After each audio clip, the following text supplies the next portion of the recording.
पंजाब में धान की धीमी खरीद के विरोध में संयुक्त किसान मोर्चा ने आज मुख्य मार्गों पर किया प्रदर्शन।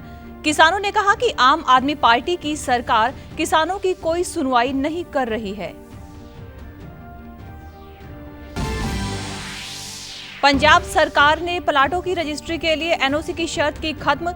राज्यपाल ने Punjab apartment and property regulation अधिनियम 2024 को दी मंजूरी।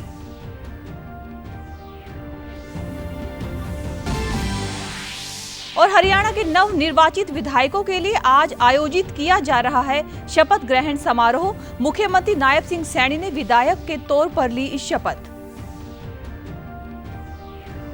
नमस्कार, चंडीगढ़ से आपका स्वागत है। मैं हूं पायल। अब समाचार विस्तार से।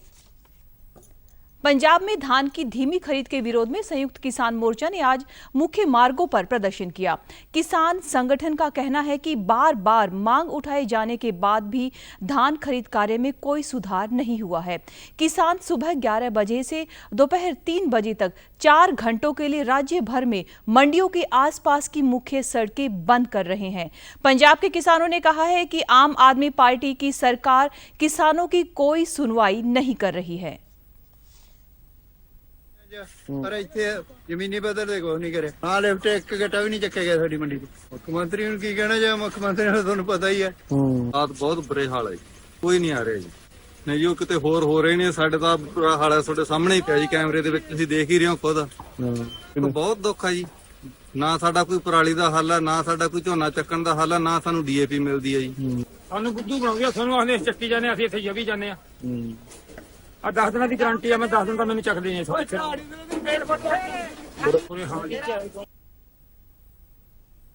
पंजाब सरकार ने प्लाटों की रजिस्ट्री के लिए एनओसी की शर्त खत्म कर दी है। मुख्यमंत्री ने जारी एक बयान में जमीन जायदाद की रजिस्ट्री के लिए एनओसी की परंपरा को समाप्त करने के लिए Punjab apartment and property regulation अधिनियम 2024 को सहमति देने के लिए पंजाब के राज्यपाल गुलाब चंद कटारिया का धन्यवाद किया।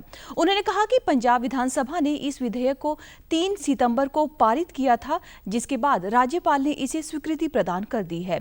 भगवंत सिंह मान ने कहा है कि इस संशोधन का उद्देश्य छोटे प्लाट धारकों को राहत देने के साथ साथ अवैध कॉलोनियों पर भी सख्त नियंत्रण सुनिश्चित करना है।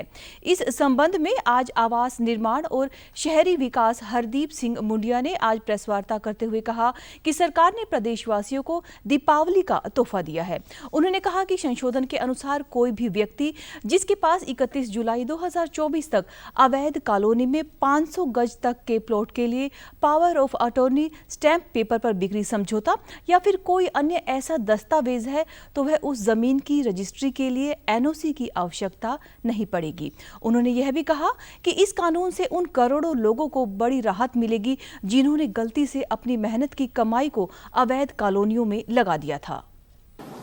3 ਸਤੰਬਰ ਨੂੰ ਅਸੀਂ ਵਿਧਾਨ ਸਭਾ ਦੇ ਵਿੱਚ ਮੁੱਖ ਮੰਤਰੀ ਪੰਜਾਬ ਸਰਦਾਰ ਭਗਵੰਤ ਸਿੰਘ ਮਾਨ ਜੀ ਅਸੀਂ ਇੱਕ ਬਿੱਲ ਸਰਕਾਰ ਬਿੱਲ ਲੈ ਕੇ ਆਈ, ਜਿਸ ਕੋਲ 31 ਜੁਲਾਈ 2024 ਤੱਕ ਦੇ ਗੈਰ ਕਾਨੂੰਨੀ ਵਿੱਚ 500 ਵਰਗ ਤੱਕ ਦੇ ਪਲਾਟ ਸੀਗੇ, ਉਹਨਾਂ ਨੂੰ ਕੋਲ ਕੋਈ ਵੀ ਬਿਆਨਾ, ਐਗਰੀਮੈਂਟ, ਪਾਵਰ ਆਫ ਅਟਾਰਨੀ, ਉਹਨਾਂ ਦੀ ਐਨਓਸੀ ਵਾਲੀ ਜਿਹੜੀ ਸ਼ਰਤ ਆ ਉਹ ਹਟਾ ਦਿੱਤੀ ਗਈ। ਉਹਨਾਂ ਦੀਆਂ ਰਜਿਸਟਰੀਆਂ ਹੋਣਗੀਆਂ।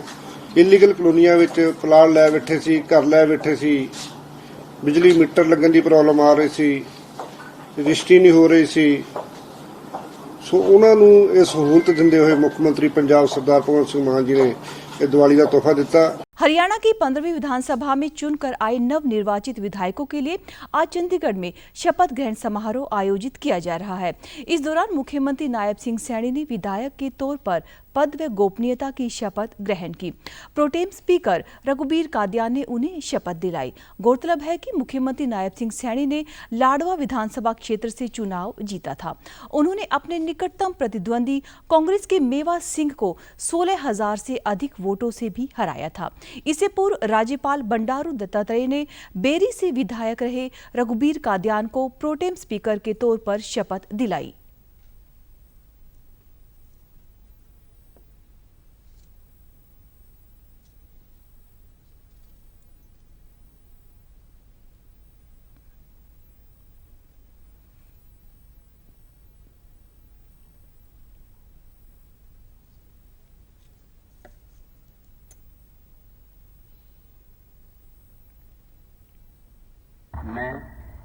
मैं नायब सिंह जो हरियाणा विधानसभा के लिए सदस्य निर्वाचित हुआ हूँ, ईश्वर की शपथ लेता हूँ, सत्य निष्ठा से प्रतिज्ञान करता हूँ कि मैं विधि द्वारा स्थापित भारत के संविधान के प्रति श्रद्धा और निष्ठा रखूँगा, भारत की प्रभुता तथा अखंडता को बनाए रखूँगा तथा जिस पद को मैं ग्रहण करने वाला हूँ उसके कर्तव्यों का श्रद्धापूर्वक निर्वहन करूँगा।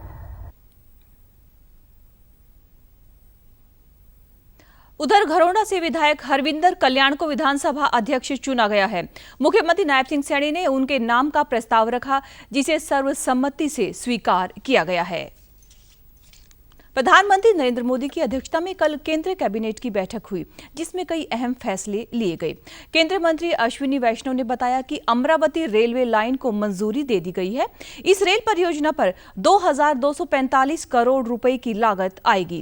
कैबिनेट मंत्री ने बताया कि उत्तरी बिहार में 256 किलोमीटर दोहरी रेल लाइन को भी कैबिनेट ने स्वीकृति प्रदान कर दी है, जिस पर लगभग 4553 करोड़ रुपए की लागत आई है। इसके अलावा कृष्णा नदी पर 3.2 किलोमीटर लंबे नए पुल को भी मंजूरी दी गई है। यह अमरावती को हैदराबाद, चेन्नई, कोलकाता और नागपुर से जोड़ेगा। There will be a new bridge constructed on the river Krishna. That will be a bridge. It's a long bridge. It will be 3.2 kilometer length and it will be one of the major bridges of Indian Railways. This project is a very ambitious project. This will provide direct rail connectivity to Hyderabad, Chennai, Kolkata, Nagpur, and via Nagpur to Delhi and via Hyderabad to Mumbai. Direct connectivity to practically all the metros will get connected to Amravati.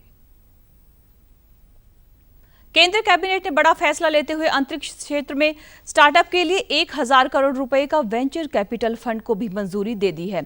अगले 10 सालों में 30 से लेकर 35 startup की funding की जाएगी। Today approved the setting up of a venture capital fund with a corpus of 1000 crore rupees for promoting startups in the space sector, and this reflects our Honorable Prime Minister Shri Narendra Modi ji's commitment toward creating more and more opportunities for our youth, more and more opportunities for our entrepreneurs, and more opportunities for innovative startups. उन्होंने कहा कि आज देश में 70,000 करोड़ रुपए की space economy है।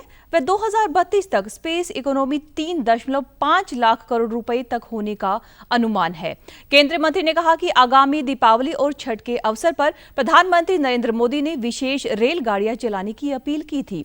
उन्होंने बताया कि पिछले वर्ष रिकॉर्ड 4,500 रेलगाड़ियां त्योहारों में चलाई गई। वह इस साल छठ और दीपावली के अवसर पर 7,000 विशेष रेलगाड़ियां चलाई जा रही हैं, ताकि त्योहारों के अवसर पर लोगों को आने जाने में असुविधा ना हो। पंजाब के मुख्यमंत्री भगवंत मान ने कल 41 करोड़ रुपए की लागत वाले 2 अहम प्रोजेक्ट नया बना हुआ गर्ल्स स्कूल और बलवंत गार्गी ऑडिटोरियम शहरवासियों को समर्पित किया। बलवंत गार्गी ऑडिटोरियम को लोगों को समर्पित करने के बाद जनसभा को संबोधित करते हुए मुख्यमंत्री ने कहा कि सूबा सरकार पंजाब के सर्वांगीण विकास और लोगों की खुशहाली के लिए वचनबद्ध है। उन्होंने कहा कि स्वास्थ्य, शिक्षा, रोजगार और अन्य राज्य सरकारों के प्राथमिक क्षेत्र हैं और इन पर पूरा जोर दिया जा रहा है। भगवंत सिंह मान ने कहा कि जब बात सूबे के विकास और लोगों की तरक्की की आती है तो हमारे पास फंडों की कोई कमी नहीं है। उन्होंने बताया कि लोगों को सुचारू प्रशासन और साफ सुथरा निजाम देने पर जोर दिया जा रहा है। मुख्यमंत्री ने कहा कि ऐसा अत्याधुनिक ऑडिटोरियम पहले केवल विदेशों में ही बनाया जाता था, लेकिन अब सूबा सरकार के अनथक प्रयासों के कारण मालवा के गढ़ में इसका निर्माण किया गया है। उन्होंने आशा व्यक्त की है कि इस ऑडिटोरियम का उपयोग कार्यशालाओं, सेमिनारों और अन्य आयोजनों के लिए किया जाएगा, जो कि युवाओं को योग्य सृजन देने में मदद करेंगे। साथ ही यह विद्यार्थियों और युवाओं को जिंदगी के हर क्षेत्र में बेहतर प्रदर्शन करने के साथ साथ एक स्वस्थ प्लेटफॉर्म भी प्रदान करेंगे। हरियाणा के मुख्यमंत्री नायब सिंह सैनी ने कुरुक्षेत्र विकास बोर्ड के उपाध्यक्ष भी हैं। उन्होंने कल अपने निवास स्थान संत कबीर कुटीर में अंतर्राष्ट्रीय गीता महोत्सव की तैयारियों के संबंध में समीक्षा बैठक की अध्यक्षता की। बैठक में निर्णय लिया गया कि कुरुक्षेत्र में हर वर्ष की तरह इस बार भी अंतर्राष्ट्रीय गीता महोत्सव को भव्य रूप से मनाया जाएगा। यह महोत्सव 28 नवंबर से 15 दिसंबर 2024 तक आयोजित किया जाएगा। मुख्यमंत्री ने कहा कि समारोह के दौरान शहर में स्वच्छता पर विशेष ध्यान दिया जाएगा, जिससे कि देश विदेश से आने वाले आगंतुकों को किसी भी प्रकार की अव्यवस्था का सामना न करना पड़े। बैठक में मुख्यमंत्री को अवगत कराया गया कि इस वर्ष गीता जयंती का महापर्व 11 दिसंबर 2024 को होगा। महोत्सव के मुख्य कार्यक्रम 5 दिसंबर से 11 दिसंबर तक आयोजित किए जाएंगे। इसके अलावा जिला स्तर पर गीता महोत्सव कार्यक्रम जिला मुख्यालयों पर 9 नवंबर से 11 दिसंबर तक होंगे। इस बात की भी जानकारी दी गई है कि कार्यक्रम को सोशल मीडिया प्लेटफॉर्म पर भी लोकप्रिय बनाने की पहल की जाए। प्रतिभागियों द्वारा भेजे गए सबसे अधिक लाइक किए जाने वाले वीडियो को महोत्सव के समापन समारोह पर 1 लाख रुपए का पुरस्कार भी प्रदान किया जाएगा। बैठक में मुख्यमंत्री को इस बात की भी जानकारी दी गई है कि भारत के 4 प्रसिद्ध प्रमुख धार्मिक स्थलों पर राष्ट्रीय स्तर की प्रदर्शनी तथा लाइव प्रसारण दिखाया जाएगा, जिसमें उत्तर प्रदेश के वृंदावन, गुजरात के द्वारका तथा कर्नाटक का उडुपी और ओडिशा का धार्मिक स्थल भी शामिल होगा।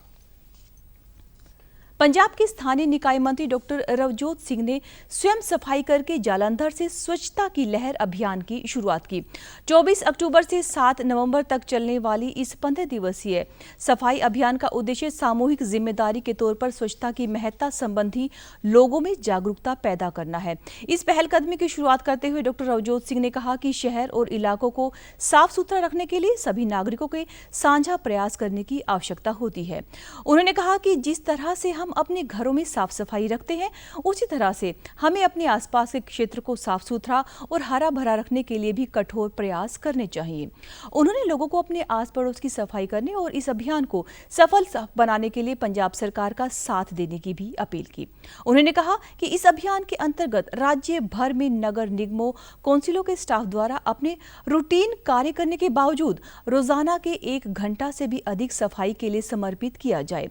उन्होंने इस मौके पर पीने वाले साफ पानी, बेहतर सड़क बुनियादी ढांचा और बढ़िया सीवरेज सिस्टम जैसी जरूरी सुविधाएं प्रदान करने की पंजाब सरकार की वचनबद्धता को भी दोहराया है। हरियाणा के मुख्यमंत्री नायब सिंह सैनी ने कल चंडीगढ़ में आयोजित शहरी स्थानीय निकाय विभाग के अधिकारियों के साथ समीक्षा बैठक की अध्यक्षता की। इस दौरान शहरी निकाय मंत्री विपुल गोयल सहित अन्य वरिष्ठ अधिकारी भी मौजूद रहे। बाद में कैबिनेट मंत्री विपुल गोयल ने बताया कि बैठक में शहरी विकास से जुड़े हुए विभिन्न मुद्दों पर चर्चा की गई और विकास योजनाओं को गति देने के लिए महत्वपूर्ण निर्णय भी लिए गए। साथ ही मुख्यमंत्री ने नगर निगम कार्यालय, नगर परिषद कार्यालय, नगर पालिका कार्यालय में चलाए जा रहे समाधान शिविर में प्रॉपर्टी IDI व अन्य जनसेवाओं से जुड़ी हुई समस्याओं के समाधान का फीडबैक भी लिया।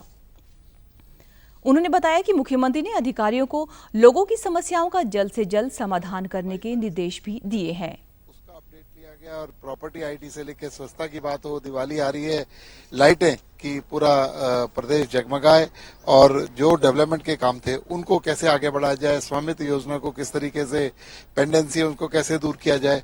तो एक नियमित बैठक थी और बड़े प्रभावी ढंग से माननीय मुख्यमंत्री जी ने सभी को आदेश दिए हैं कि काम को बड़े अच्छे तरीके से, बड़ी तेजी से और एक टाइम लिमिट के अंदर उनको पूरा करने का काम किया जाए। जो अधिकारी इस काम को अच्छा करेंगे और अपने टाइम लिमिट में करेंगे उनको अवार्ड और पारितोषिक दिया जाएगा।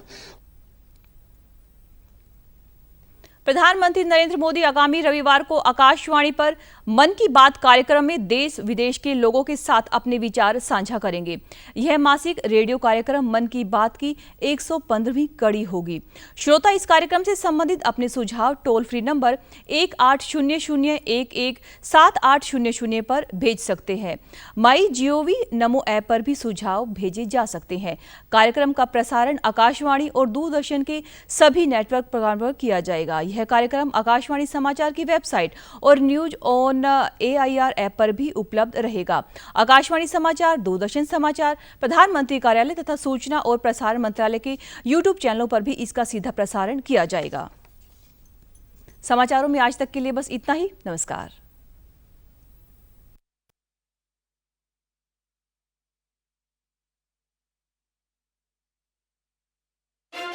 है।